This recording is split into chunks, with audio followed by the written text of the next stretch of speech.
మీరు చేతులెత్తాలి, తెలిసిన వారు చేతులెత్తాలని ముందుగా తెలియపరుస్తున్నాను. Praise the Lord. హల్లెలూయా, హల్లెలూయా.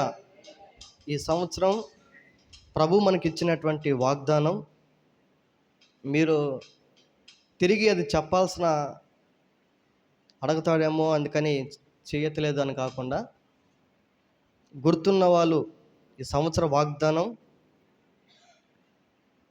ఎంతమందికి గుర్తుందో ఒకసారి చేతులు పైకి లేపగలుగుతారా? హల్లెలూయా. మంచిది. దాదాపుగా అందరూ గుర్తుందని తెలియపరిచారు. ఎందుకు ఈ విషయాన్ని అడుగుతున్నానంటే, మీరు అలాగ చెప్పినప్పుడు వెంటనే దానికి ప్రోత్సాహకరంగా రియాక్ట్ అయితే నాకు ప్రోత్సాహకరంగా ఉంటుంది.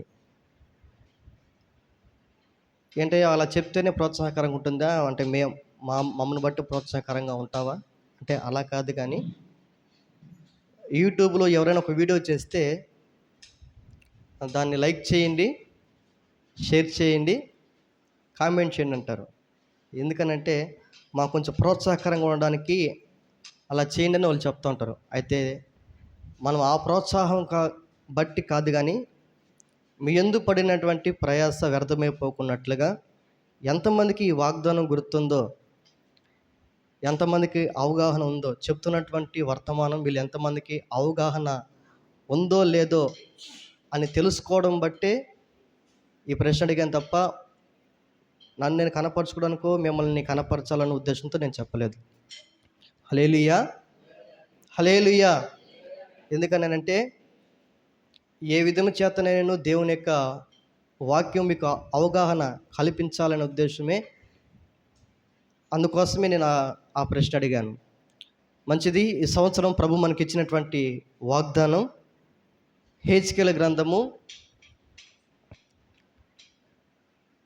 గ్రంథము 36వ అధ్యాయము 26వ వచనం ఒకసారి చదువుకుందామా? హెజ్కేలు గ్రంథము 36వ అధ్యాయము 26వ వచనం. నూతన హృదయము మీకు ఇచ్చేదను, నూతన స్వభావము మీకు కలుగజేసేదను. ఇది ఈ సంవత్సరపు వాగ్దానం. దాంతో పాటే మరొక మాట కూడా ఉన్నది. ఆ మాట కూడా చదువుకుందాం. రాతి గుండె మీలో నుండి తీసివేసి మాంసపు గుండెను మీకు ఇచ్చేదను. హల్లెలూయా, హల్లెలూయా. ఒక చిన్న ప్రార్థన చేసుకుందాం. దేవుని యొక్క వాక్య భాగం ద్వారా ప్రభు మన అందరితో మాట్లాడినట్లుగా ప్రభు సన్నిధిలో ప్రార్థన చేసుకుందాం. ప్రార్థన అనగానే మోకరించడం మనం ప్రత్యేకంగా నేర్చుకోవాల్సిన అవసరం లేదు కనుక, అవకాశం ఉన్న వాళ్ళు, ప్రభు ఇచ్చిన ఆరోగ్యాన్ని బట్టి ఆరోగ్యంగా ఉన్నవారు, మోకరించగలిగిన వారు యథార్థంగా ప్రభు సన్నిధిలో మోకరించి ప్రార్థన చేసుకున్న, ప్రభువా నీ దాసుని బలపరిచి నాతో మాట్లాడు ప్రభు అని ఎవరికి వారంగా వ్యక్తిగతంగా మనం ప్రార్థన చేసుకుందాం. కలిసి ఏకీభవించి ప్రార్థన చేసుకుందాం. పరిశుద్ధుడా, ప్రేమ కలిగిన మా తండ్రి, మీ పరిశుద్ధ నామానికి వందనాలు చెల్లిస్తున్నాం. మీ సన్నిధిలో ప్రార్థన చేసిన రీతిగా ఇప్పటి వరకు నాయన పాటల ద్వారాను, సాక్ష్యముల ద్వారాను, ఆరాధన ద్వారాను మీ నామం మహింపరచడానికి మీ కృప చూపించారు. శ్రేష్టమైనటువంటి సమయానికి వచ్చి ఉన్నాం. మీకు వాక్య భాగమును ధ్యానం చేస్తున్నటువంటి శ్రేష్టమైన సమయానికి వచ్చి ఉన్నాం కనుక చదువుబడిన మాటలు మీవి. పరిశుద్ధాత్ముడా దేవా, అందులో నుండి మాకు అర్థవంతంగా మీరే మాకు బోధించమని ప్రార్థన చేస్తున్నాం. మీ దాసుడు అపాతుడు, అయోగ్యుడు, ఎన్నికలు నీ జీవితాన్ని మీరు ప్రేమించి మీ కృప ద్వారా ఎన్నికమైన వానికి మీరు చేసిన విధానం బట్టి మీకు స్తోత్రాలు. మీ దాసుని మీరు మరుగుపరచండి అయ్యా, మీ శిలువతో మరుగుపరచండి. మీ నోట బురుగా మీరు వాడుకోమని ప్రార్థన చేస్తున్నాం. వినేటువంటి మనస్సును, గ్రహించుకున్నటువంటి హృదయాన్ని దేవా అనుసరించే కృప మీ బిడ్డలకు అనుగ్రహించమని ప్రార్థిస్తున్నాం. వాక్య భాగం ధారాళంగా రాకుండా అడ్డుపడాలని చూస్తున్న ప్రతి విధమైన దురాత్మ, సాతాను, అంధకార, అచేష ప్రభావ శక్తులన్నింటినీ ఆయన మీ నామంలో బంధించి లయపరచు, దూరపరచమని ప్రార్థన చేస్తున్నాం. సమస్త మహిమ, ఘనత, ప్రభావాలు మీ నామానికి ఆరోపిస్తుండగా ముందున్న సమయం మీ బలమైన శక్తులకు అప్పగిస్తుండగా దీవెనకరముగా, ఆశీర్వాదకరంగా మీ నామం మహిమకరంగా జరిగించి మీ నామానికి మహిమ తెచ్చుకున్నామని యేసయ్య పరిశుద్ధ నామంలో ప్రార్థించి అడుగుచున్నాం మా తండ్రి. Amen. Praise the Lord. Hallelujah, hallelujah. మరొకసారి ఆ మాటను చదువుకుందాం. హెజ్కేలు గ్రంథము 36వ అధ్యాయము 26వ మరొకసారి చదువుకుందాం.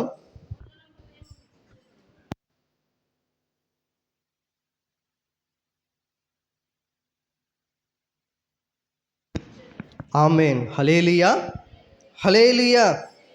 చూడండి, గత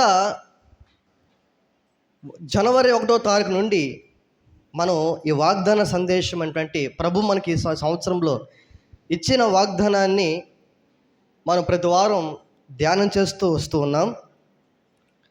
అయితే ఈ దినాన ప్రభు మరొక కోణంలో ప్రభు మనతో మాట్లాడినట్లుగా మన యొక్క హృదయాన్ని, మన చెవులను, మన మనసును దేవునికి వాక్యానికి అప్పగించుకొని శ్రద్ధగా విందుముగాక.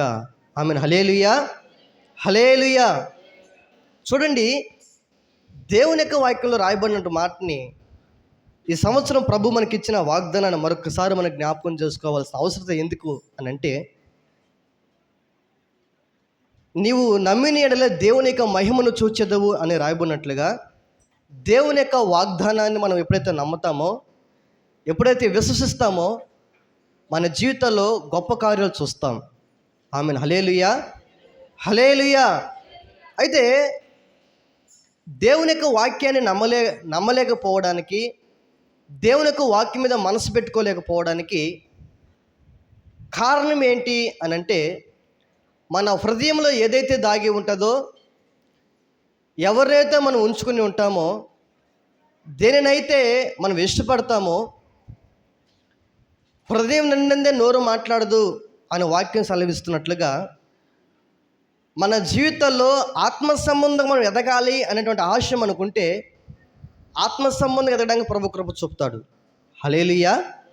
అయితే మన జీవితంలో అటువంటి ఆశలు లేకపోతే, అటువంటి తీర్మానాలు, అటువంటి ఆత్మ సంబంధమైనటువంటి కోరికలు మన జీవితంలో లేకపోతే మనము సాతాను చేతకి అప్పగించబడతాము.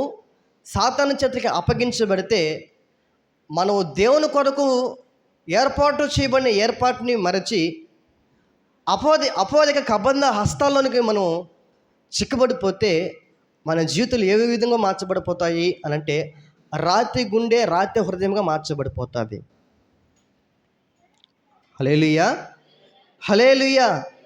అయితే దేవుని యొక్క వాక్యంలో రాయబడిన మాటను చూస్తే, నూతన హృదయము, నూతన స్వభావము మీకు కలుగు చేస్తానని, మీకు ఇస్తానని ఎందుకని వాగ్దానం చేస్తున్నాడు? ఒక మనిషిని కలుగు చేసిన తర్వాత, స్వహస్తాలతో ప్రభు చేసిన తర్వాత, అన్ని అవయవాలు పెట్టినట్లుగానే మనస్సును పెట్టాడు,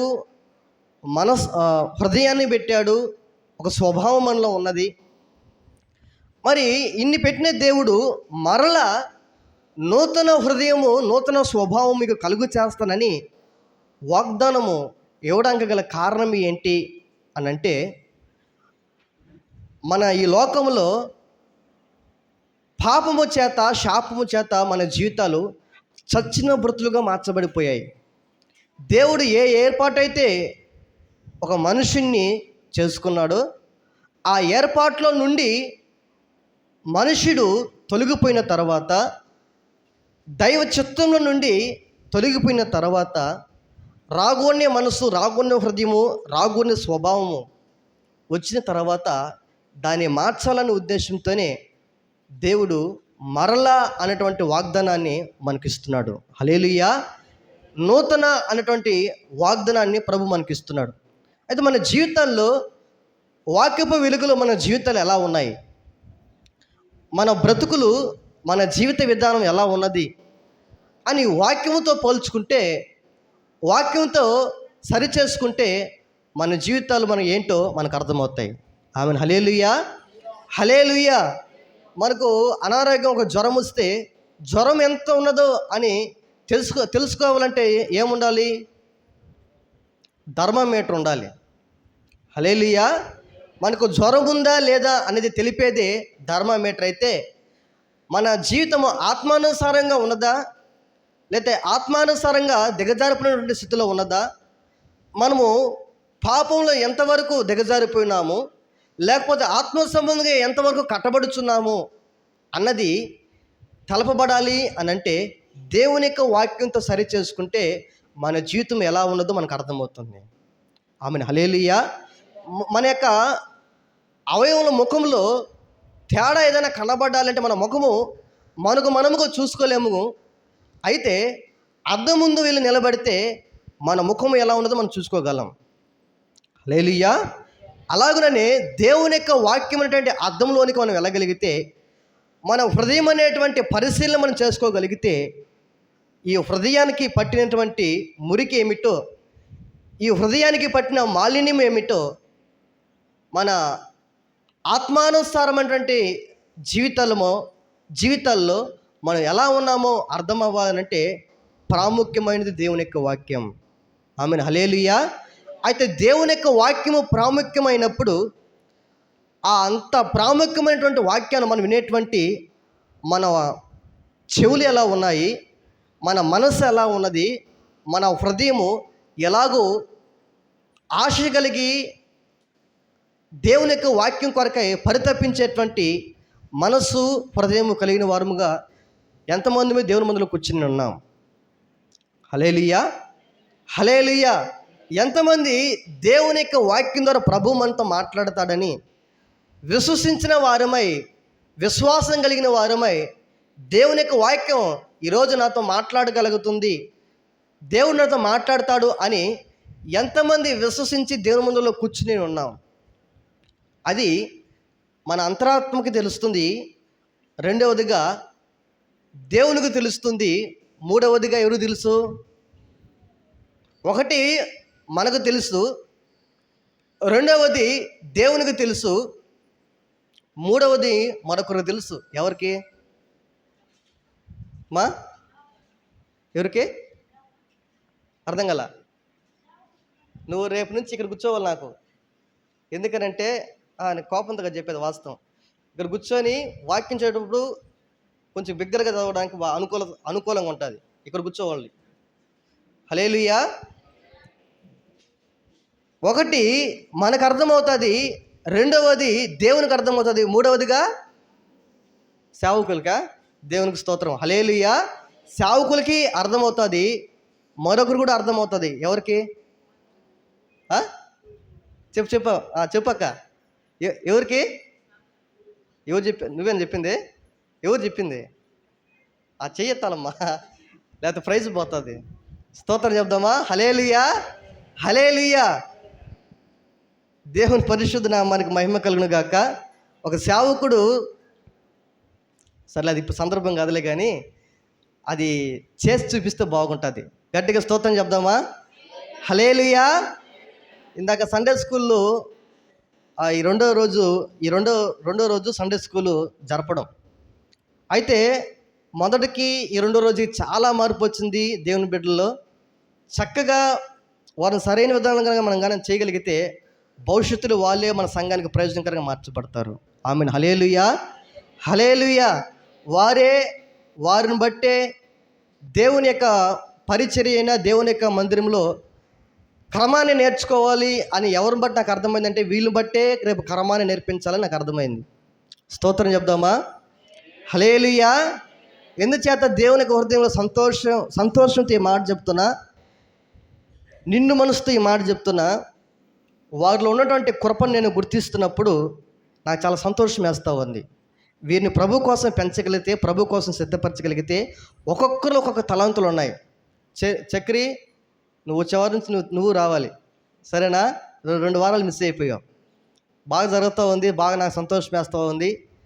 ఇప్పుడు క్లాసులుగా ఏం లేదులే కానీ మనందరం ముందు ఎట్లా ఏందనేది ముందు సెట్ చేసుకుని తర్వాత క్లాసులోకి వెళ్దాం. స్తోత్రం చెప్దామా? హల్లెలూయా. ఒకటి మనం ఎలా ఉన్నాము అన్నది మనకు తెలుస్తుంది, అన్నిటికంటే దేవునికి తెలుసు. రెండవదిగా మనకు తెలుసు. మూడవదిగా ఎవరు తెలుసా? సాతానుకు తెలుసు. నాలుగవదిగా మన యొక్క, అందుకని పౌలు అంటాడు, మీ ముఖములు చూచినప్పుడు మీలో ఉన్న విశ్వాసము ఏ విధముగా ఉన్నదో మీ ముఖములు చూచినప్పుడు మీ విశ్వాసంలో లోపము అది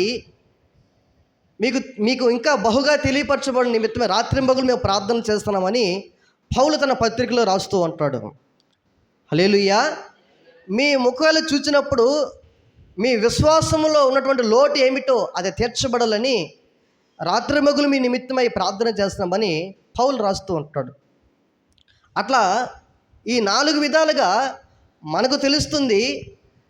వీరు నోటి మాటలను బట్టి కాదు, కానీ వారి యొక్క విధానంలో అన్నం ఉడికిందా లేదా అన్నది, అన్నం మొత్తం పట్టుకొని చూడాల్సిన అవసరం లేదు, కానీ ఒక్క మెతుకు పట్టుకుంటే అన్నం ఉడికింది లేదని తెలుస్తున్నట్లుగా ఇది ఆత్మీయులా కాదా అన్నది ఆయా పరిస్థితుల్లో ఆయా విధాలుగా మనకు అర్థమవుతుంది.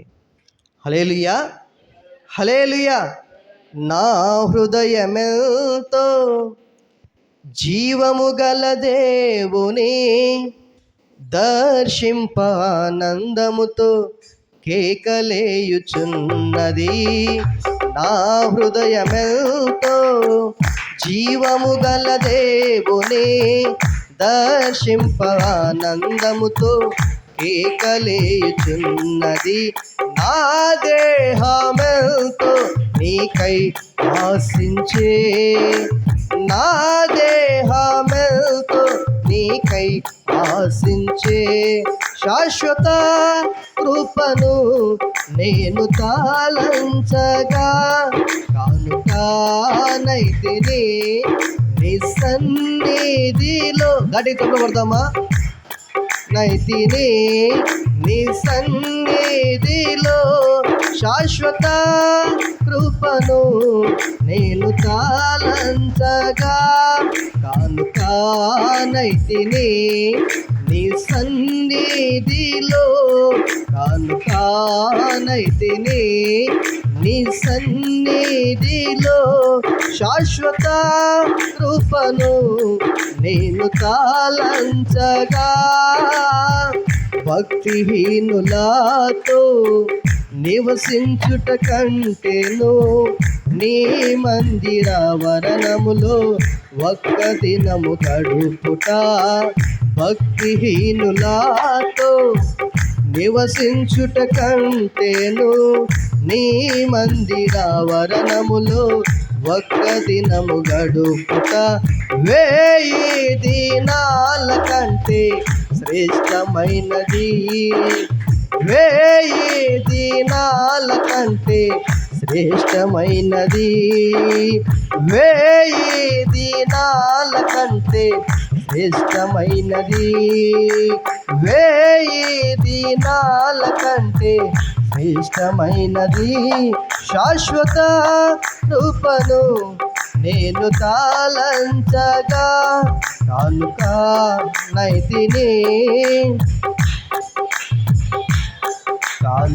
కానుకానైతిని శాశ్వత కృపను నేను తాళంచగా. హల్లెలూయా, హల్లెలూయా. అయితే మన జీవితము థర్మామీటర్ ఎలాగైతే జ్వరం ఎంత ఉందో తలపబడుతుందో, దేవుని యొక్క వాక్యం కూడా మన జీవితం ఎలా ఉందో మనకు అర్థమయ్యేటట్లుగా చేయగలుగుతుంది. హల్లెలూయా. సరి చేసుకోగలుగుతుంది, సరి చేయగలుగుతుంది, ఆత్మీయంగా కట్టగలుగుతుంది, దేవునితో అనుసంధానం చేయగలుగుతుంది. ఆమెన్. హల్లెలూయా. అయితే అలాగూ అనుసంధానం చేసేటువంటి క్రమంలో మన జీవితాన్ని సరి చేసుకోవడానికి ఇష్టపడితే, ఆయన సరి చేస్తున్నప్పుడు సరి చేసుకోవడానికి ఇష్టపడితే, ఆయన కడుగుతానంటున్నప్పుడు కడుక్కోవడానికి ఇష్టపడితే మన జీవితం నిజముగా పరిమళ సువాసనగా మార్చబడుతుంది. ఆమెన్. హల్లెలూయా, హల్లెలూయా. అయితే దేవుని యొక్క వాక్యంలో రాయబడిన మాట, నూతన హృదయము మీకు ఇచ్చేదను, నూతన స్వభావము మీకు కలుగు చేసేదను అన్నాడు. హృదయము స్వభావము గురించి మనం ఆలోచన చేస్తే, హృదయం గురించి దేవుని యొక్క వాక్యంలో రాయబడిన మాట, హృదయం అంట అన్నిటికంటే ఏంటంట, మోసకరం అనేది, బహువ్యాధి గలదంట అది. హల్లెలూయా. అది ఘోరమైన వ్యాధి గలదని వాక్యంలో రాయబడి ఉంది. అన్నిటికంటే ఈ లోకంలో ఒకడు మరొకరు మోసం చేయగలడు, మరొకరిని మోసం చేయగలడు. బలహీనుడు బలవంతుడు బలహీనుని జ్ఞానవంతుడు జ్ఞానహీనుని మోసం చేయొచ్చు, అజ్ఞానిని మోసం చేయొచ్చు. అయితే నేను జ్ఞానిని అనుకున్న వాడిని కూడా, అజ్ఞానిని మోసం చేయగలుగుతున్నటువంటి వాడిని కూడా, జ్ఞాని అయిన వాడిని కూడా మోసం కలిగేది ఒకటి ఉన్నది. అదే ఘోరమైన వ్యాధి కలిగినటువంటి హృదయం. హల్లెలూయా. ఆ హృదయం ఏం చేస్తుంది అంటే, ఇతరుల్ని మోసం చేయడానికి జ్ఞానం కలిగినటువంటి వ్యక్తినే తనకు తానే, తన హృదయమే తనకు శత్రువై తనను కూడా మోసం చేయగలిగిందే హృదయం. హల్లెలూయా. ఆ హృదయం ఏం చేస్తుందయ్యా అనంటే, ఈ హృదయము దేవునికి అప్పగించుకుంటే నీతి మార్గంలో నడిపించేటువంటి మార్గంలో నడిపించగలుగుతుంది. అయితే ఈ జీవితము దేవునికి విరుద్ధంగా అపవాదిక చెరకి అప్పగించబడితే అవినీతి మార్గంలోనూ స్వనీతి మార్గంలో నడిపించబడుతూ వ్యర్థమైనటువంటి ప్రవర్తన కలిగి, వ్యర్థ ప్రవర్తనలో అవినీతి మార్గంలో నడిపించేటువంటి విధానం వెళ్ళిపోతాం. అయితే మనము ఇదనాన దేవుని యొక్క వాక్యంలో రాయబడిన ఒక మాటను చదువుకుందాం.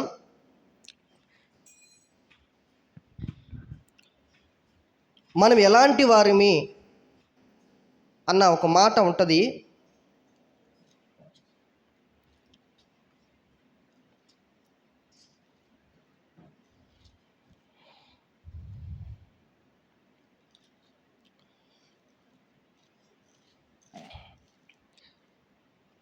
పేతురు రాసిన మొదటి పత్రిక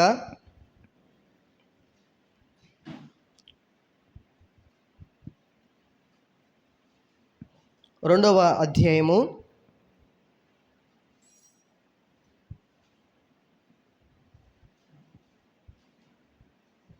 24 నుంచి చదువుకుందాం. పేతురు రాసిన మొదటి పత్రిక 2వ అధ్యాయము 24వ వచనం నుండి చదువుకుందాం. మనము పాపముల విషయమై చనిపోయి నీతి విషయమై జీవించినట్లు ఆయన తానే తన శరీరమందు మన పాపములను మ్రాను మీద మోసుకొనెను. ఆయన పొందిన గాయముల చేత మీరు స్వస్థత నొందితిరి. మీరు అంటే మనము గొర్రెల వలె దారి తప్పిపోతిరి, కానీ ఇప్పుడు మీ ఆత్మల కాపరియు అధ్యక్షుడినైన ఆయన వైపునకు ఏం చేయబడినారంట? మళ్ళీ ఉన్నారంట. అంటే మనము ఏం చేయబడ్డాము అంటే, మనము కూడా ఒకప్పుడు ఈ ప్రపంచం యొక్క ధర్మము చొప్పున అందరి వల్లే మనం కూడా ఆత్మ సంబంధంగా ఆత్మీయ చావునకు, అలాగనే నిత్య చావుకి గురైనటువంటి మనల్ని దారి తప్పి తొలగిపోయి మరణానికి అప్పగించబడిన మన జీవితాలు యేసయ్య రక్తం చేత, ఆయన మరణ పునరుద్ధారముల చేత, నీతిమంతుడు పరిశుద్ధమైనటువంటి రక్తము చేత, యేసయ్య రక్తం చేత కడగబడిన తర్వాత మనం కూడా దారి తప్పి తొలగిపోయినటువంటి మన జీవితాలను ఇప్పుడు ఆయన ఏం చేస్తాడంటే, మన ఆత్మలకు కాపరి అధ్యక్షుడైనటువంటి యేసుక్రీస్తు ప్రభుల వారి వైపు మనల్ని ఏం చేయబడ్డాము ఇప్పుడు అంటే త్రెప్పబడ్డామని రాయబడి ఉన్నది. హల్లెలూయా, హల్లెలూయా. అయితే మన హృదయాలు, మన జీవితాలు యేసయ్య వైపు మళ్ళీ లోకం వైపు కాకుండా, లోకపు విధానం వైపు కాకుండా యేసయ్య వైపు మన జీవితాలు మళ్లించబడి, మన జీవితాలు పరిశుద్ధంగాను పవిత్రంగాను ఆత్మ సంబంధముగాను కట్టబడుతూ ఆత్మ ఫలాలు ఫలించే అనుభవంలోనికి వస్తూ ఆయన వైపు త్రిప్పబడ్డాం. అయితే మన జీవితాల్లో కూడా దేవుని యొక్క వాక్యము సెలవిస్తుంది, నూతన హృదయము నూతన స్వభావం మీకు కలుగు చేస్తానని రాయబడిన మాటని మనం ఆత్మానుసారంగా ఆత్మ సంబంధంగా మనం అర్థం చేసుకుంటే, ఒకప్పుడు మనం ఒకప్పుడు పాపంలో జీవించిన వారిమి, శాపలు కొట్టుమిట్లాడుతున్న వారిమి, లోకంలో ఉన్న వారిమి. అయితే యేసయ్య రక్తం చేత కడగబడిన తర్వాత, యేసయ్య చేతుల ద్వారా విమోచించబడిన తర్వాత మనము పవిత్రపరచబడి పరిశుద్ధపరచబడి ఆయన శరీరానికి సాదృశ్యం అంటే రొట్టె, ఆయన రక్తానికి సాదృశ్యమైనటువంటి ద్రాక్షారసములో పాలుభాగస్తున్నటువంటి మనము నిత్య జీవాన్ని పొందుకోవడానికి ఆయన యొక్క జీవగ్రంథము పేరు పెట్టబడి రాయబడినటువంటి మన జీవితాల్లో మనము ఒకనొక పరిస్థితుల్లో, కొన్ని పరిస్థితుల్లో మరలా మనం ఏం చేయబడతాము అంటే మరలా మనము దారి తప్పి తొలగిపోయేటువంటి పరిస్థితులకు వెళ్ళిపోతూ ఉంటాం. హల్లెలూయా. ఇశ్రాయేలు ప్రజలు కూడా వారు అలాగనే దారి తప్పి తొలగిపోతూ ఉంటే వారిలో ప్రభువే కలుగు చేసుకొని ఆయన వాగ్దానం ఇస్తున్నాడు. ఇదిగో, మీరు నా కొరకే ప్రతిష్ఠించబడినటువంటి జనాంగం, మీరు నిబంధన జనులు, నేను ఈ ప్రపంచంలో ఏర్పరచుకున్నటువంటి జనాంగం ఎవరు అంటే మీరే. అయితే మీరు దారి తప్పి తొలగిపోయారు కనుక మీకు రావలసినటువంటి విధానం ఏంటో తెలుసా? మీలో నూతనమైనటువంటి హృదయముకు రావాలి. ఆమెన్. హల్లెలూయా, హల్లెలూయా. నూతన స్వభావం కలుగు చేయబడాలి. రాతి గుండె మీలో నుండి తీసివేయబడి మీ హృదయాలు మెత్తని మాంసపు గుండె వలె మార్చబడాలని దేవుని యొక్క వాక్యం వారితో సెలవిస్తూ ఈ సంవత్సరం ప్రభు మనకు కూడా వాగ్దానం చేశారు. హల్లెలూయా, హల్లెలూయా. అయితే హృదయము అన్నిటికంటే మోసకరమైందని వాక్యం సెలవిస్తుంది. స్వభావం గురించి మనం ఆలోచన చేస్తే మనది ఏ స్వభావం? కార్తీక్, ఇక్కడికి ఇంకోసారి లేచి తిరగకూడదు మీరు. హల్లెలూయా, అడిగి చెప్దామా? హల్లెలూయా.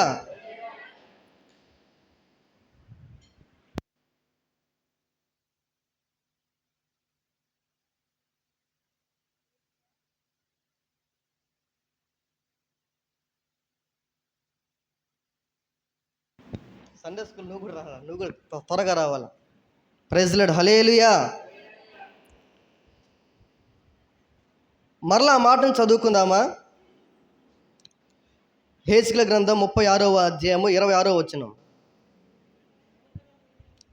నూతన హృదయము మీకు ఇచ్చేదను, నూతన స్వభావము మీకు కలుగు చేసేదను, రాతి గుండె మీలో నుండి తీసివేసి మాంసపు గుండెను మీకు ఇచ్చేదను. గట్టిగా స్తోత్రం చెప్దామా?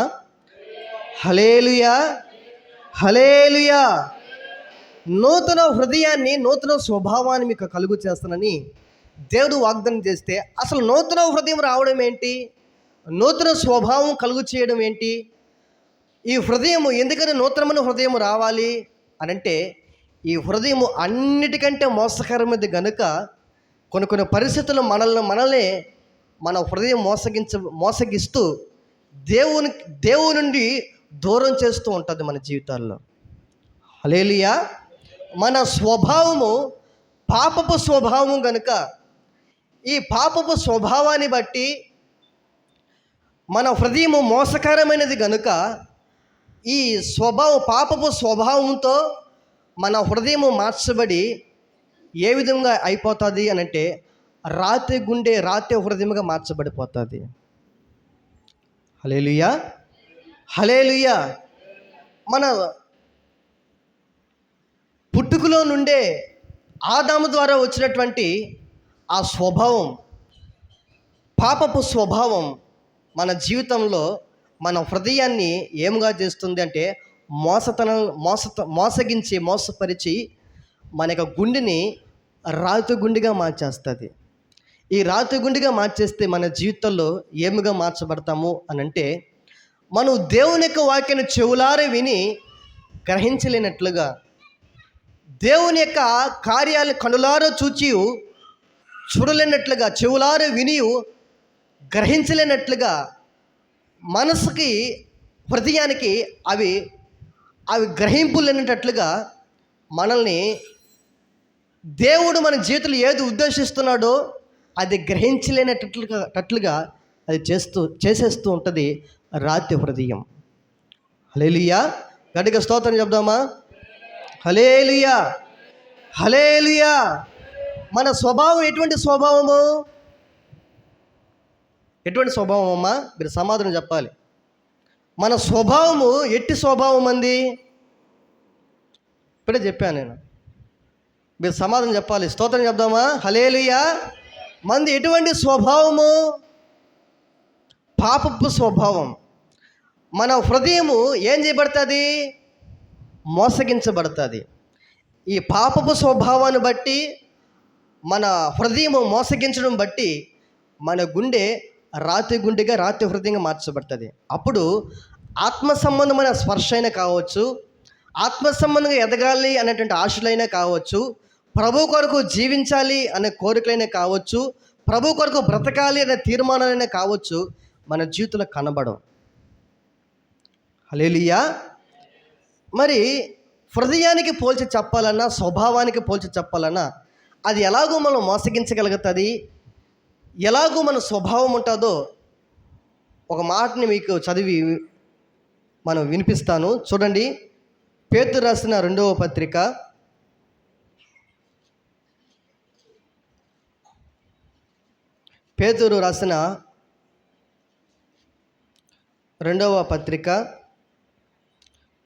2వ అధ్యాయము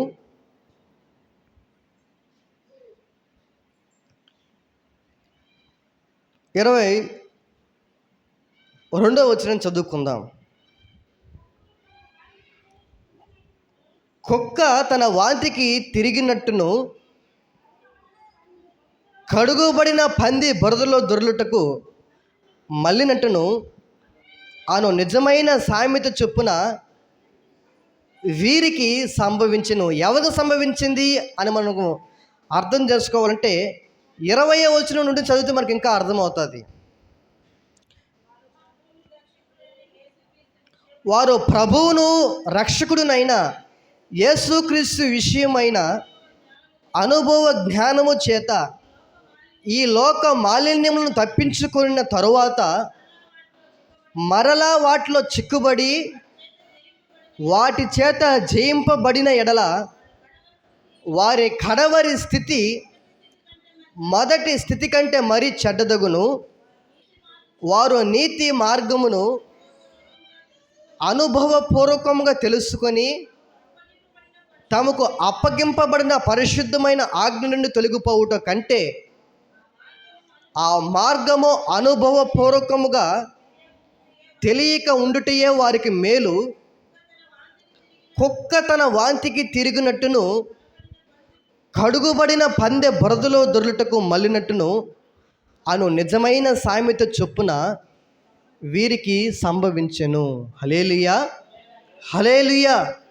చూడండి, కుక్క ఏం చేస్తున్నది అని మనం ఆలోచన చేస్తే, అది కుక్కకి ఏదైనా ఇష్టమైన ఒక మాంసపు ఎముక ముక్క దొరికింది అనుకోండి, ఒక ఎముక దొరికింది అనుకో, మాంసం కూడా కాదు, ఒక ఎముక ముక్క దొరికితే కుక్క ఏం చేస్తుంది తెలుసా? తనకి ఇష్టమైన చోటుకి వెళ్ళి ఒక మూల కూర్చొని ప్రత్యేకంగా తింటుంది. అది ఏం చేస్తుంది?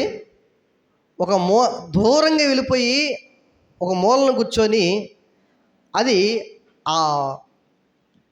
దాన్ని ఏదైతే దొరికిందో దాన్ని తింటూ ఉంటుంది.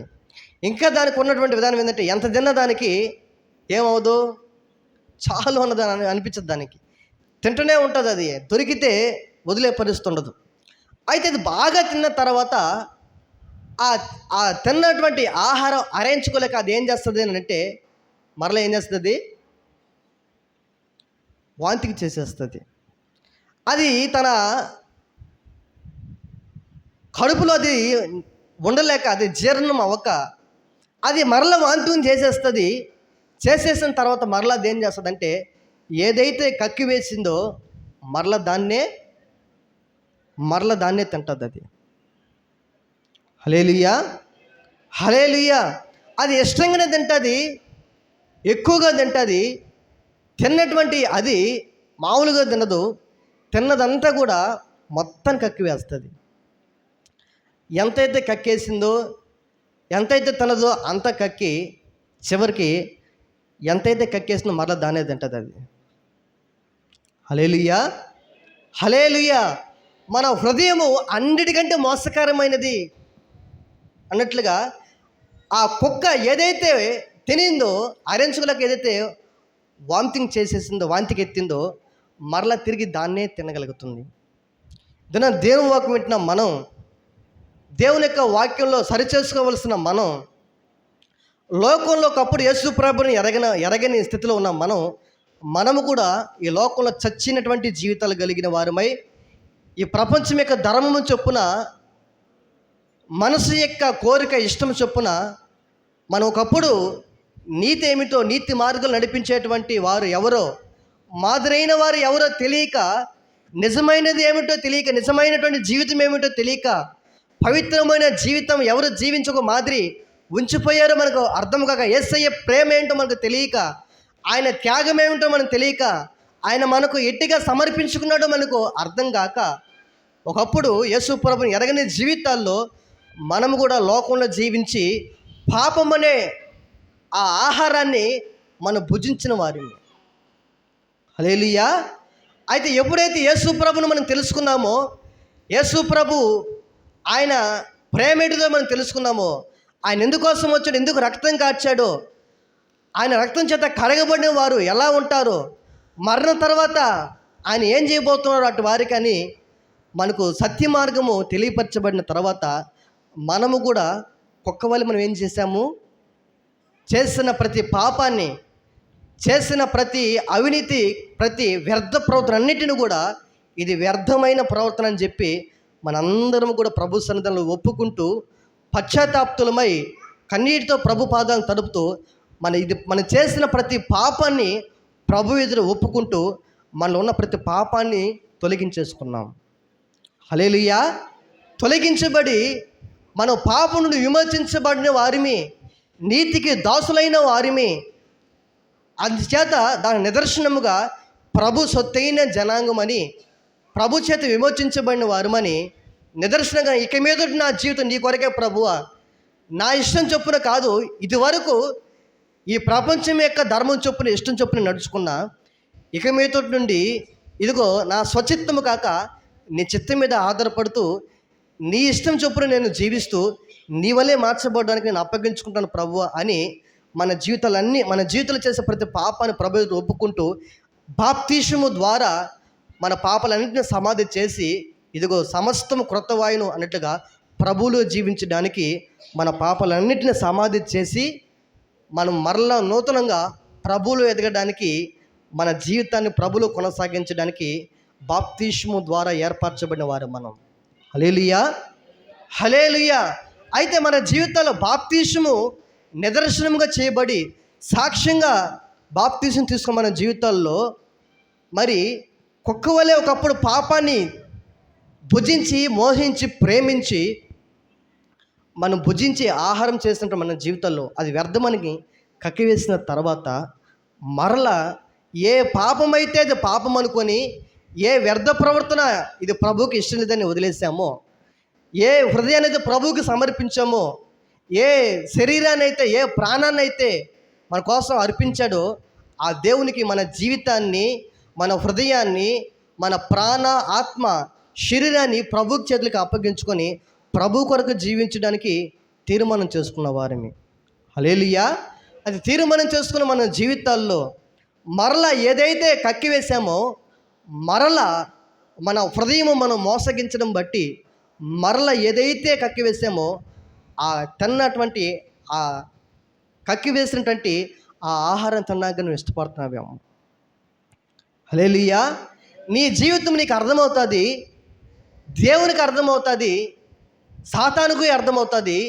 నీ ప్రవర్తన మార్చబడిపోతే ఆత్మ సంబంధంగా నువ్వు కట్టబడుతున్నావన్నా, ఆత్మ సంబంధంగా దిగజారిపోతున్నావన్నా నిన్ను చూసిన ప్రతి ఒక్కరికి అర్థమవుతుంది. హల్లెలూయా. హల్లెలూయా. నా జీవితాల్లో దేవునికి సన్నిధిలో వాక్యాన్ని ఇలాంటి బట్టలు వేసుకుని మీకు వాక్యం చెప్తున్నాను, కానీ నా జీవితంలో కూడా అది ఏ పరిస్థితిని బట్టైనా సరే దేవుని యొక్క సత్య మార్గాన్ని నాకు తెలియపరిచిన తర్వాత, నా జీవితము ఏ జీవితాన్ని జీవిస్తున్నానో అది పాప సంబంధమైన జీవితం నాకు తెలియపరచబడిన తర్వాత అనుభవపూర్వకంగా కలపబడి, విమోచించబడి, ఆ రక్తం చేత కడగబడి, పరిశుద్ధపరచబడుతూ, పవిత్రపరచబడుతూ సాక్షిగా బ్రతుకుతున్నటువంటి నా జీవితం,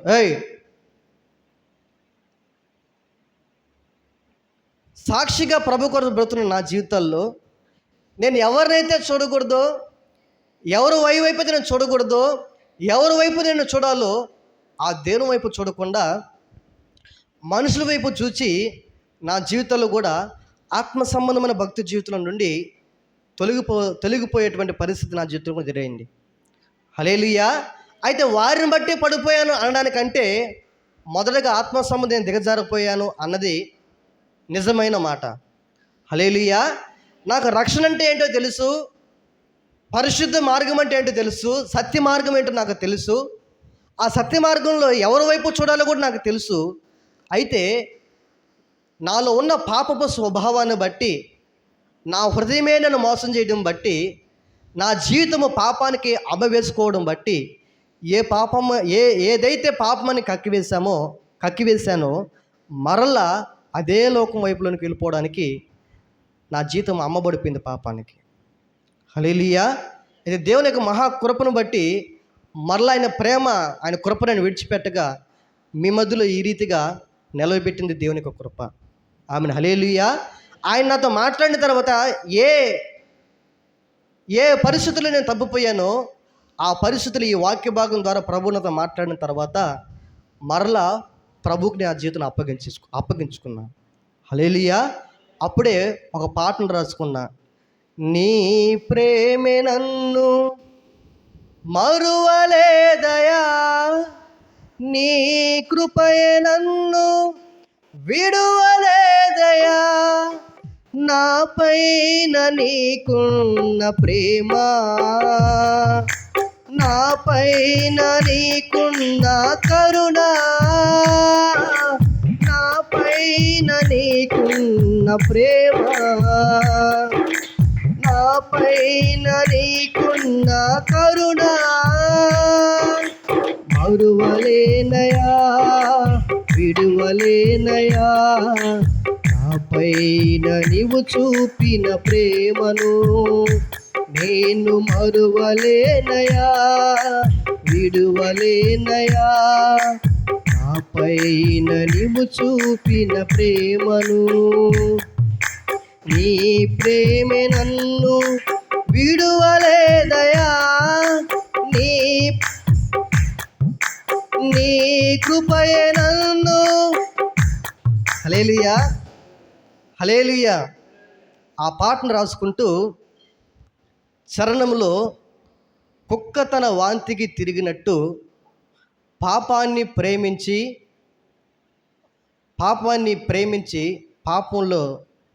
పాపం వైపు తిరిగానయ్యా అని ఆ పదాన్ని పెట్టాను. కడుగుబడిన పంది బురదలో దొరినట్లుగా పాపాన్ని, అంటే పై చరణంలో ఏమో ప్రేమించి, రెండో చరణంలో మోహించి అనే విధానాన్ని పెట్టుకొని ఆ పాటను రాసుకున్నా. హల్లెలూయా. ఎందుకు అనంటే వాస్తవమే అప్పుడు దేవుడు నాకు తెలియపరిచింది ఏంటి అనంటే, నిన్ను ప్రత్యేకపరుచుకునింది, నీకు సత్య మార్గం తెలియపరిచింది. నీ జీవితము పాపంలో శాపంలో ఉంటున్నప్పుడు మంచి యవ్వన కాలంలో నీ జీవితాన్ని దర్శించి నేను రక్షించుకున్నది వారి వైపు చూసో ఈరు వైపు చూసో నువ్వు లోకంలోనికి కలిసిపోవాలని అన్ని కాదు. నేను రక్షించుకున్నది నీవు నా సేవ చేయాలి. ఆమెన్. హల్లెలూయా. హల్లెలూయా. 2016లో దేవుని యొక్క వాక్యం నా ఎద్దకి వచ్చినప్పుడు 2016 సంవత్సరంలో ప్రభు ఈ వాక్యం ద్వారా నాతో మాట్లాడిన తర్వాత నేను డిగ్రీ చదువుతున్నప్పుడు ఆ డిగ్రీ ఆపేసి ఐటీ చేయడానికి నెల్లూరుకు వచ్చి కీబోర్డ్ నేర్చుకుంటూ ప్రభు పరిచయలో వాడబడాలని నెల్లూరు పట్టణానికి వచ్చాను నేను. హల్లెలూయా. హల్లెలూయా. ఎందుకు ఈ విషయాన్ని చెప్తున్నాను అని అంటే, దేవుడు నాకు అనుభవపూర్వకంగా తెలియపరిచినటువంటి మాట అనుభవపూర్వకంగా నాకు గ్రహింపేటట్టు చేసింది. ఏంటో తెలుసా? ఇదిగో నీవు పడిపోయిన వారిని చూసో, ఆత్మ సంబంధంగా దిగజారిపోయిన వారిని చూచో నేను కూడా పడిపోతాను అనడానికి కుదరదు. నీకోసం ప్రాణం పెట్టిన వాడిని నేను, నీకోసం పరమును విడి భూమికి దిగి వచ్చిన వాడిని నేను, శాశ్వతమైన ప్రేమతో ప్రేమించిన వాడిని నేను, సర్వం నీకోసం దారబోసి నీకు ఇట్టి ధన్యత, ఇటు జీవితము, ఇటువంటి కృప భాగ్యాన్ని ప్రసాదించిన వాడు నేనే కానీ ఏ నరుడు కాడు. హల్లెలూయా. మరొక మాట నాకు తెలియపరిచాడు. తీతు పత్రికలో మనం చదువుకుంటున్న మాట,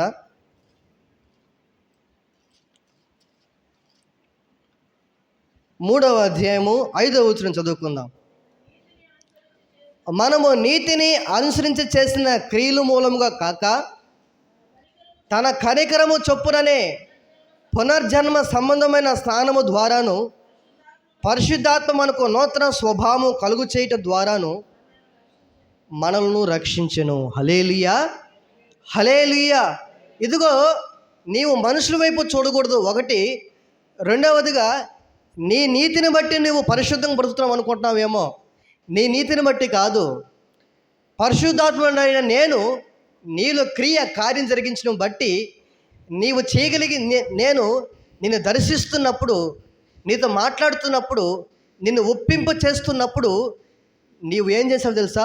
దానికి నువ్వు అవును ప్రభు అని ఒప్పుకున్నావు కనుకనే పునర్జన్మ సంబంధమైనటువంటి స్నానము ద్వారాను పరిశుద్ధాత్మ మనకు నూతన స్వభావం కలుగు చేయటం ద్వారాను మనల్ని రక్షించు. నువ్వు ఎలా రక్షించబడ్డావు అనుకుంటున్నావు?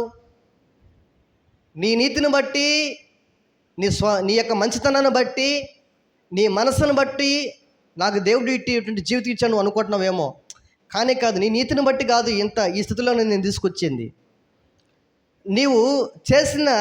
నువ్వు అనుసరించిన చేసిన క్రియల మూలంగా కాదు నువ్వు పరిశుద్ధం బ్రతుకుతున్నది.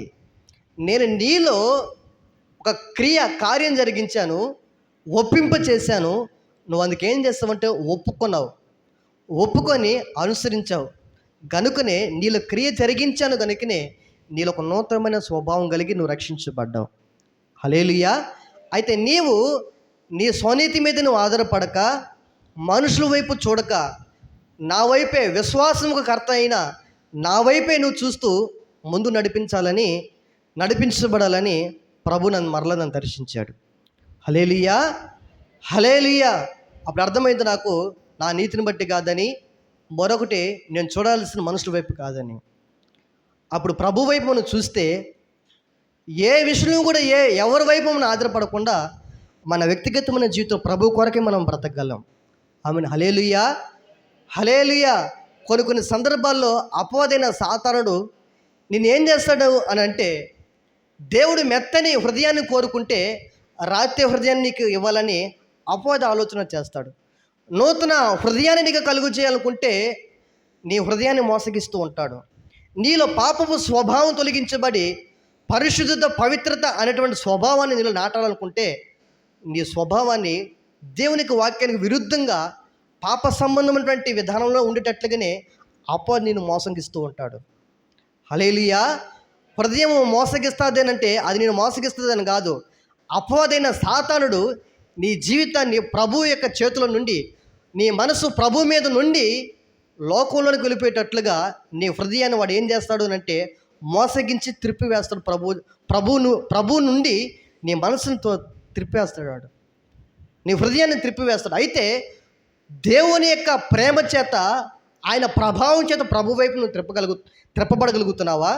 లేకపోతే అపవాదేసేటువంటి బాణాలకి నీవు గుచ్చబడి నీ జీవితము రాతి గుండిగా, రాతి హృదయముగా, పాపపు స్వభావంగా ఏదైతే విడిచిపెట్టేశామో మరలా అటువైపు వెళ్ళిపోయేటట్టుగా నీ జీవితాన్ని, నీ హృదయాన్ని, నీ స్వభావాన్ని అపవాదైన సాతానుడు మోసగించి లోకం వైపు నేను త్రిప్పివేస్తున్నాడేమో.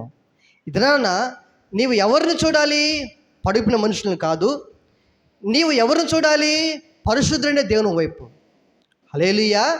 నీవు ఆత్మానుసారంగా కట్టబడాల్సింది, నువ్వు జీవించాల్సింది ప్రభు కొరకు. అలా నువ్వు బ్రతకగలిగితే నీ జీవితంలో మెత్తని మాంసపు హృదయాన్ని ప్రభువునికి కలుగు చేస్తాడు. ఆ హృదయాన్ని బట్టి నీవు ప్రభు మాటకు లోబడేటట్లుగా, ప్రభు మాటకు విధేయత కలిగేటట్లుగా, దేవుని యొక్క వాక్యాన్ని అనుసరించి బ్రతికేటట్లుగా ఆ మెత్తని మాంసపు హృదయాన్ని దేవునికి వాక్యం లోబడేటట్లుగా దేవుని యొక్క వాక్యాన్ని సరిచేస్తుంది. హల్లెలూయా, హల్లెలూయా. అయితే మన జీవితాల్లో అపవాదికి వాడు వేస్తున్నటువంటి బాణాలకి లొంగిపోయి మన హృదయాన్ని కఠినపరుచుకుంటున్నామా? మన జీవితాన్ని కఠినపరిచేసుకుంటున్నామా?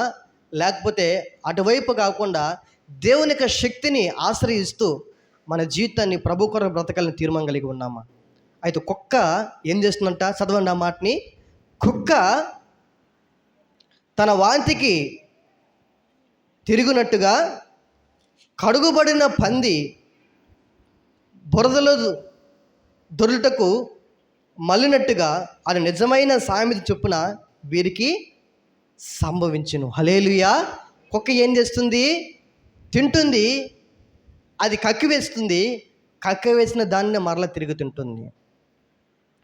నీ జీవితంలో ఎలా బ్రతకాలో నీకు తెలియదా? ఎలా జీవించాలో మనకు తెలియదా? దేవునికి వాక్యం మనతో మాట్లాడి ప్రభు వైపు త్రిప్పినప్పుడు నీవు మలడము లేదు అని అంటే నీ హృదయం కఠినపరచబడిందని అర్థం. దేవుని యొక్క వాక్యానికి నీ మనసు నొచ్చుకుంటుంది అని అంటే, దేవుని యొక్క మాటకి నీ జీవితము, నీ మనస్సాక్షి నీ పైన నేరారోపణ చేయగలుగుతున్నది అని అంటే, నీ దేవుని యొక్క వాక్యం ఎదుటికి వచ్చినప్పుడు సరిచేసుకోవాలని మనసు నీలో పుట్టడం లేదు అని అంటే, నీ హృదయం ఏం చేయబడిందో తెలుసా? రాతి హృదయంగా మార్చబడిపోయింది, కఠినమైనటువంటి హృదయంగా మార్చబడిపోయింది. అంచేత దేవుని కొరకు బ్రతకాలని కానీ, దేవుని కొరకు జీవించాలని కానీ, దేవుని కొరకు తీర్మానాలు చేయాలని కానీ ఆ ఆశలన్నీ నీలో ఏం చేయబడ్డాయి అంటే చచ్చిపోయాయి. హల్లెలూయా, హల్లెలూయా. నువ్వు ఆత్మ సంబంధంగా దినదినానికి వృద్ధి చెందాలనే ఆశలతో నీ జీవితం చిగురింప చేయబడుతుందా? లేకపోతే ఆత్మ సంబంధంగా దిగజారిపోయి మోడు వరపున జీవితంగా నీ జీవితం ఉన్నదా?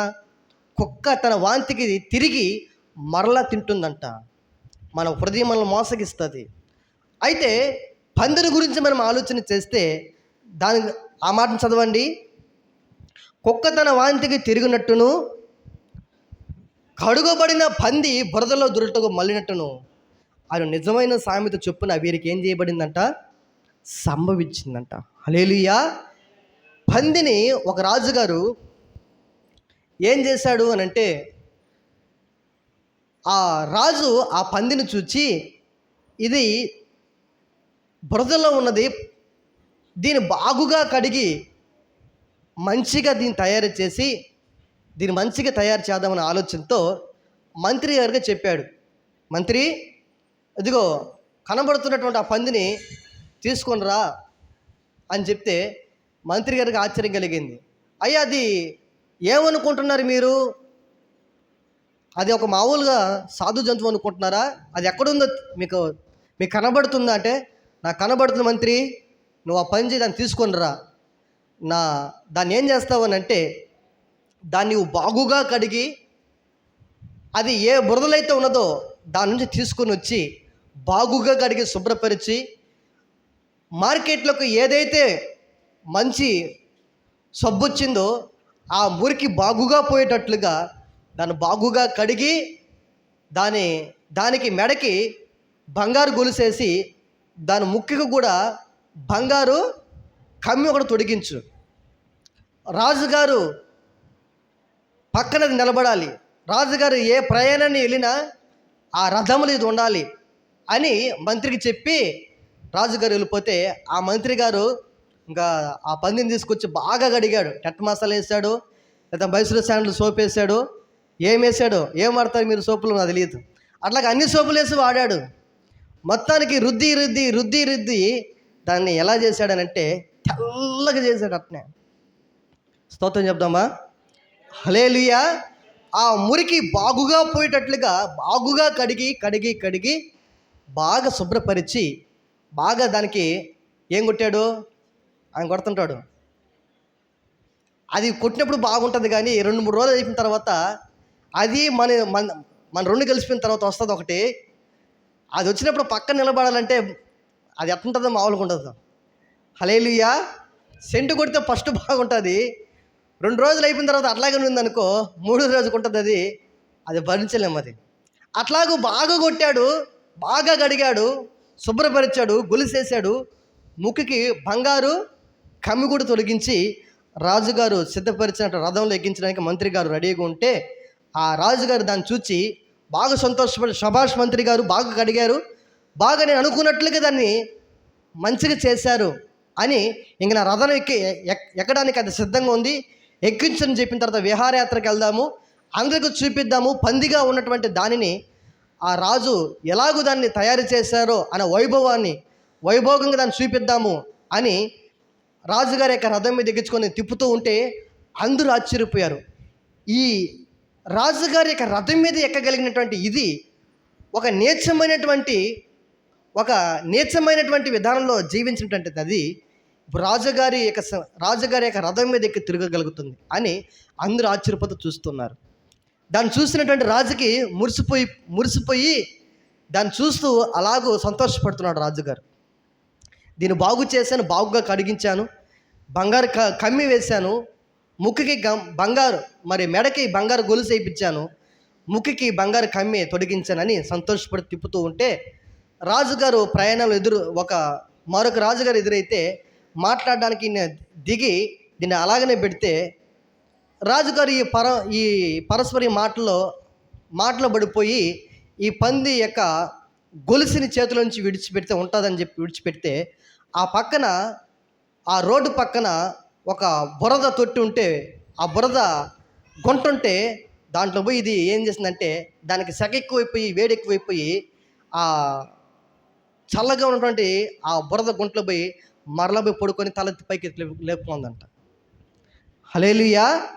ఈ రాజుగారు మాటలు అయిపోయిన తర్వాత వచ్చి చూస్తే ఎక్కడ పోయింది ఇది, బంగారు కమ్మేసాను, దానికి బంగారు గొలుసు వేసాను, బాగా కడిగించాను, ఎంతో చేశాను, ఎక్కడుందని చూస్తే పక్కన చూస్తే ఆ చుట్టుపక్కల చూసి కనబడలా, చూస్తే ఒక మురుగుండు చూస్తే ఆ మురుగుండు పడుకొని తలెట్టెత్తున్నానంట అది. హల్లెలూయా. అప్పుడు అనుకున్నాడంట ఆ రాజుగారు, దీన్ని ఎంతగా శుభ్రపరిచాను, ఎంతగా కడిగాను, దీన్ని ఏ విధంగా దాన్ని తయారు చేశాను, దాని మెడకి ఎటువంటి గొలుసేసాను, ముక్కుకి ఎటువంటి కమ్మి దొరికించాను, ఎటువంటి రథం మీద ఎక్కించి ఊరేగించాను దీన్ని.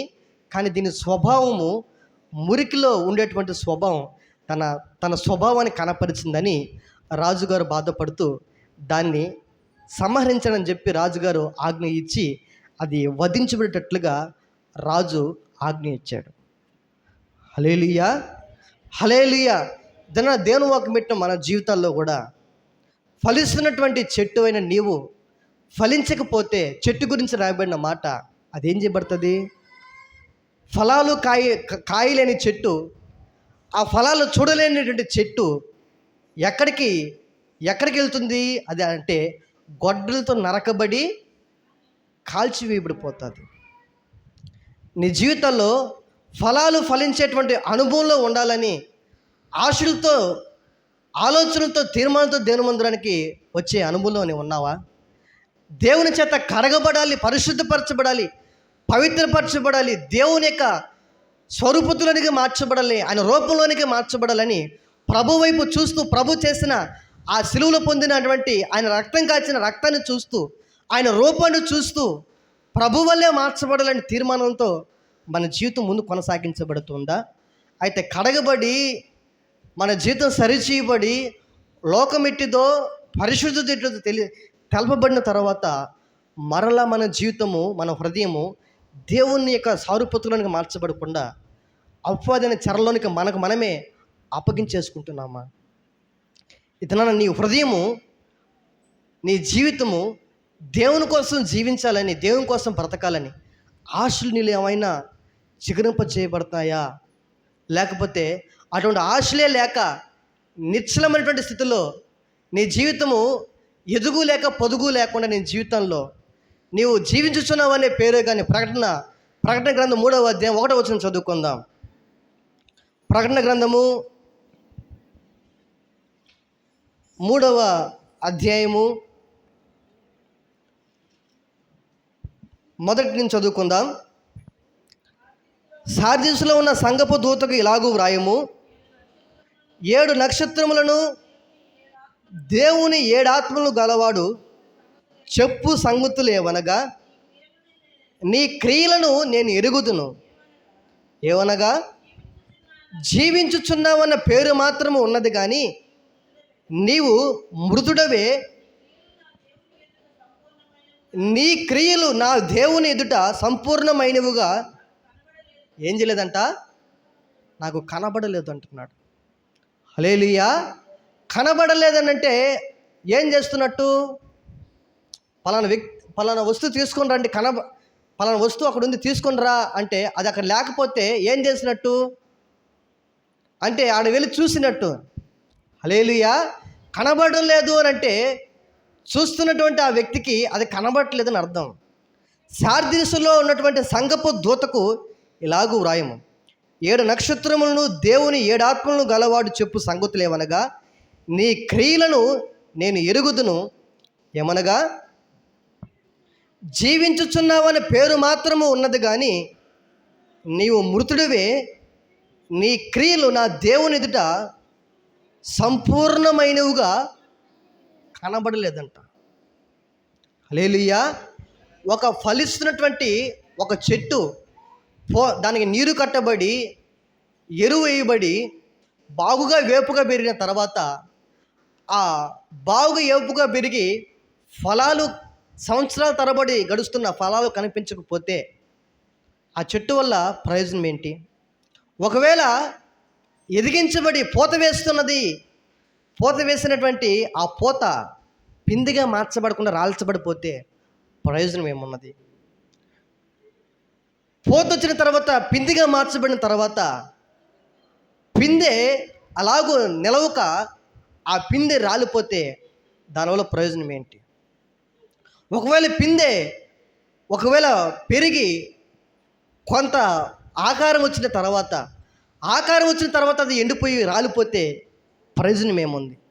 ఒకవేళ అంత ఆకారం వచ్చినటువంటి ఆ కాయ, ఆ చెట్టు యొక్క ఫలం కొంత కాయగా మార్చబడిన తర్వాత అది రాల్చబడిపోతే, పులుపుగా ఒగురుగా ఉన్నటువంటి ఆ కాయ గాలి చేతనో దేని చేతనో రాల్చబడిపోతే, ఆ తీగకి బలముగా అంటు కట్టబడకపోతే, బలముగా లేకపోతే, ఆ కాయగా అంతవరకు వచ్చినటువంటి ఆ కాయ తెగి పడిపోతే దానివల్ల ప్రయోజనం ఏంటి? కాయగా మార్చబడినటువంటి ఆ కాయ కొంతగా పరివర్తన చెందుతూ కొంత పులుపుగాను కొంత తీపిగాను అంతవరకు ఇక పంట పండేటువంటి సమయం వచ్చేంత వరకు వచ్చి అప్పుడు రాల్చబడిపోతే ప్రయోజనం ఏముంది? ఒకవేళ పండు బాగా పండిన తర్వాత వెళ్ళి కోసుకునే సమయంలో అది పండిన తర్వాత రాలిపోవడం వల్ల ప్రయోజనం ఏముంది? హల్లెలూయా. అది పరిపూర్ణంగా పండుగ, దానికి దేవుడు ఎట్టి తీపిదనాన్ని అయితే, ఎట్టి స్వభావాన్ని అయితే ఇచ్చాడో అట్టి పరిపూర్ణంగా అటువంటి స్వభావం వచ్చిన తర్వాత ఆ తోట యజమాని వెళ్ళి కోసుకోదగినటువంటి విధానంగా చేతులు దొరికేటువంటి పండుగ అది ఉండాలి. హల్లెలూయా. నీవు పరిపూర్ణంగా మార్చబడిన తీపి అనుభవంలో, మధురముగా మార్చబడిన అనుభవంలో, ఆత్మ సంబంధమైన భక్తి జీవితంలో ఒక ఉన్నతమైన స్థానాన్ని కోరుకోదగినటువంటి విధానంలో నీ జీవితం ఉండాలి. గత వారంలో ఒక సేవకుని తండ్రి గారి గురించి నేను సాక్ష్యం విన్నా. ఆ సాక్ష్యం విన్నటువంటి నా జీవితాల్లో నాలో ప్రభు కొరకు నేను చేసిన తీర్మానాలు ఏవైతే ఉన్నాయో అవన్నీ మరలా నాకు జ్ఞాపకం చేసేటట్లుగా ఆ సేవకుని యొక్క తండ్రి గారి యొక్క జీవితం ఉన్నది. హల్లెలూయా. హల్లెలూయా. ఎప్పుడైతే ఎవరు ఆ సేవకుడు అంటే పాస్టర్ జెర్మియా గారు, ఇమ్మానుయేల్ మినిస్ట్రీ జెర్మియా గారి యొక్క తండ్రి రీసెంట్గా నేను చనిపోతే యూట్యూబ్లో ఆ భూస్థాపన కార్యక్రమాన్ని వాళ్ళు అప్లోడ్ చేస్తే దాన్ని వింటుంటే నా కళ్ళెంబడి నీళ్ళు వస్తున్నాయి. హల్లెలూయా. ఆయన వాళ్ళ జెర్మియా పాస్టర్ చెప్పిన మాట, ఆయన ఖచ్చితమైన వాడంట. తన యొక్క కుమార్తెలు చెప్పిన సాక్ష్యం వింటే ఆయనకి ప్రార్థన చేసేటువంటి సమయాలు ఖచ్చితంగా ఉంటాయంట ఆయనకి. హల్లెలూయా. ఆ సమయాల్లో తన కుమారులు కావచ్చు ఎవరు కానీ ఆయన డిస్టర్బ్ చేయరంట. ఈ సమయంలో నాన్నగారు ప్రార్థనలో ఉంటారు, ఆయన మనం డిస్టర్బ్ చేయకూడదని ఆ సమయంలో ఆయన డిస్టర్బ్ చేయరంట. ఆయనకంటూ ఖచ్చితంగా ప్రార్థనా సమయము అనేది ఖచ్చితంగా ఉంటుందంట. వాక్యం చదవడము అనేది ఖచ్చితంగా ఉంటుందంట. హల్లెలూయా. ఆయన ఒక సంఘ పెద్దగా పనిచేసిన వాడుగా వారు చెప్పారు, ఎంతో నిశ్చయితగా కనీసము అబద్ధమైన చెప్పడానికి వారు కుమారులైనా సరే అబద్ధం చెప్పడానికి ఇష్టపడేవాడు కాదంట. ఖచ్చితంగా అది తప్పైనా అది వాస్తవమే అయినా అది జరిగినట్టు చెప్పాలంట.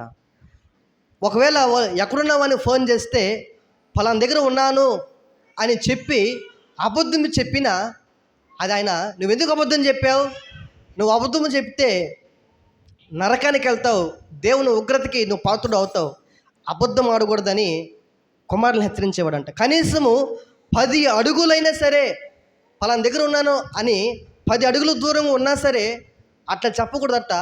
ఎక్కడున్నావో అని ఖచ్చితంగా చెప్పాలని కోరుకుంటున్నట్టు వాళ్ళ తండ్రి గారు. మా నాన్న మిస్టర్ పర్ఫెక్ట్ అండి, మమ్మల్ని అలాగే పెంచాడు అని తన కుమారులు తన తండ్రి గురించి ఆ శవాన్ని ముందు పెట్టుకొని చెప్తున్నటువంటి టెస్టిమనీ సాక్ష్యం అది. హల్లెలూయా, హల్లెలూయా. ప్రార్థన సమయానికి ప్రార్థన గడియలు ఉన్నాయి, బైబిల్ చదవడానికి సమయం ఉంది. క్రమంగా ఖచ్చితంగా తన బిడ్డల్ని పెంచగలిగి వారు కుమారులు, ఒక కుమారుడే జెర్మియా పాస్ట్, ఒక సేవకుడిగా ప్రభు తన గర్భం పుట్టిన కుమారుని ఎన్నుకున్నాడు. హల్లెలూయా, హల్లెలూయా. తన యొక్క తండ్రి ఎలాగైతే పెరిగాడో ఆ పెంపకంలో పెరిగిన వారు ప్రభు యొక్క కృపను బట్టి అందరూ దర్శించబడి రక్షించబడిన వారై ప్రభు పరిచయలు వారు వాడబడుతున్నారు. హల్లెలూయా. మనము కూడా మన జీవితాల్లో ప్రభు యొక్క ఇష్టానుసారంగా, ప్రభు యొక్క చిత్తానుసారంగా మనం కూడా నడిపించబడితే, మన జీవితాలు కట్టబడితే మన యొక్క బిడ్డల కుటుంబాలు కూడా కట్టబడతాయి. హల్లెలూయా. బిడ్డల జీవితాలు కట్టబడతాయి, వారే భవిష్యత్తులో ప్రయోజకులుగా మార్చబడతారు. హల్లెలూయా. అయితే మన జీవితము ఎలా ఉన్నది? అయితే ప్రభు ఈ సంవత్సరం మనకి ఇచ్చిన వాగ్దానం, నూతన హృదయాన్ని మీకు ఇచ్చేదను, నూతన స్వభావం మీకు కలిగజేసేదను, రాతి గుండె మీలో నుండి తీసివేసి మెత్తని మాంసపు గుండెను మీకు ఇచ్చేదను. అయితే నీవు ఆశపడుతున్నావా? ప్రభువా, నీవు ఎటువంటి హృదయాన్ని కోరుకుంటున్నావు?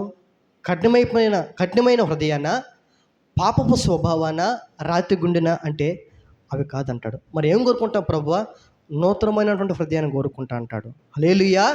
నీలో పాపపు స్వభావం తొలగించబడి పరిశుద్ధత, పవిత్రత అనేటువంటి స్వభావాన్ని స్వతంత్రించుకోవాలంటాడు. రాతి గుండె, దేవుని యొక్క వాక్యాన్ని వినలేని, దేవుని యొక్క వాక్యానికి లోబడలేని మనస్తత్వం తొలగించబడి దేవుని యొక్క వాక్యానికి లోబడేటువంటి హృదయాన్ని, గుండెని కలుగు చేయబడాలని ప్రభు కోరుకుంటున్నాడు. అటువంటి అనుభవం నువ్వు ఆశపడితే, ప్రభువా ఈ సంవత్సరం నువ్వు ఇచ్చిన వాగ్దానం నా జీవితం నెరవేర్చబడాలి, నువ్వు ఎటువంటి జీవితం అయితే కోరుకుంటున్నావో అటువంటి జీవితం నాకు కావాలయ్యా. నిజమే, నేను కడగబడినటువంటి జీవితం, ప్రత్యేకించబడిన జీవితం, నీ వాక్యం చేత నేను దర్శించిన జీవితం, నీ పరిశుద్ధాత్మ చేత నాలో క్రియ జరిగించినటువంటి జీవితం, ఈ జీవితం నీకు సమర్పించిన జీవితం, నీకు సమర్పించిన జీవితము నిష్ప్రయోజనకరంగా మార్చబడకూడదు. ఎలా మార్చబడాలి? నీకు ప్రయోజనకరంగా మార్చబడాలి ప్రభువా అని ఆ తీర్మానంలో మనం బ్రతకగలిగితే, మన హృదయానికి అంటిన మురికి, మన జీవితానికి అంటిన మాలిన్యం ఆయన స్వహస్తాలతో, ఆయన రక్తంతో కడిగి మనం పరిశుద్ధపరిచి, పవిత్రపరిచి, మనల్ని నిష్కరంకురాలైనటువంటి కన్యకగా, వధువు సంఘముగా ప్రభు మార్చి ఆయన రాకడ వరకు మనల్ని కాపాడి నడిపించగలడు. హల్లెలూయా. నువ్వు రాకడలో ఎత్తబడాలి అని అంటే, రాకడలో ప్రభువును ఎదుర్కోవాలి అని అంటే, నీళ్ళు లోక సంబంధమైన పాపపు స్వభావంతోనూ, ఈ లోక సంబంధమైనటువంటి పాపంలోనూ నీవు జీవిస్తూ ఉంటే ప్రభు రాకడకు నువ్వు చేర్చబడలేవు, ప్రభు రాజ్యంలో నువ్వు చేర్చబడలేవు. అయితే నీవు ఎవరి వైపు చూడకుండా, మనుషు వైపు చూడకుండా, నీవు దేవుని వైపు చూస్తూ నీ జీవితాన్ని మార్చుకుంటూ, నీ స్వభావాన్ని మార్చుకుంటూ, దేవుని వైపు చూస్తూ పరిశుద్ధపరచబడుతూ, పవిత్రపరచబడుతూ, నీలో ఉన్న రాతి గుండె హృదయాన్ని తీసివేసుకోగలిగితే, దేవునికి వాక్యం చేత సరిచేయబడుతూ ప్రభువుకి నీ జీవితాన్ని అప్పగించుకుంటే, నీ జీవితాన్ని పరిమళ సువాసనంగా మార్చి ప్రభు నేను సాక్షి నిలబెడతాడు. అటువంటి అనుభవంలోనికి ప్రభు మనం నడిపించును గాక. ఆమెన్. హల్లెలూయా. మన వినికిడ్లు ఈ మాటలను దీవించి ఆశీర్వదించును గాక. ఆమెన్. ప్రార్థన చేసుకుందాం.